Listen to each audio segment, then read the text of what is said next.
In today's video, I'm going to teach you how to add custom code in Webflow.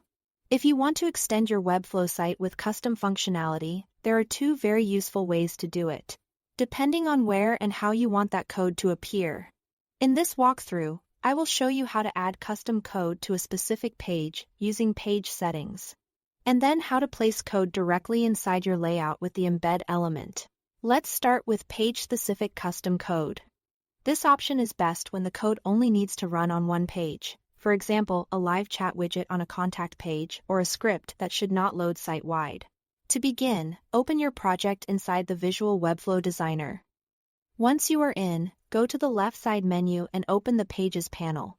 From there, find the specific page where you want the code to run.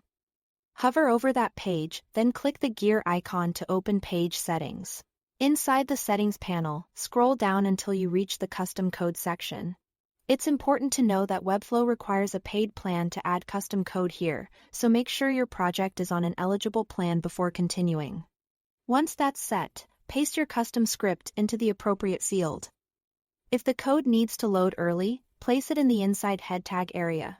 If it should load later, usually after the page content, place it in the before body closing tag field. Choosing the right location matters because some scripts need to load before the page renders, while others work better at the end for performance and stability. After adding your code, click Save at the top of the panel. Then publish your site so the changes go live. Now let's look at the second method, which is the page embed element. This is the better choice when you want a third-party widget to actually appear in a specific part of your page design, such as a scheduler or a social feed. In the Webflow Designer, click the Add Elements panel on the left side. Scroll down to the Advanced section where you'll find the code embed element. It usually appears in gray, and just like the previous method, you'll need a paid plan to use it.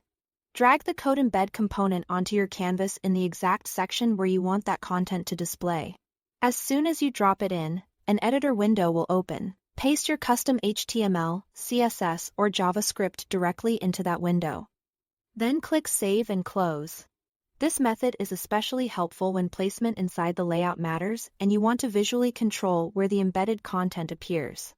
And that's it. Thanks for watching.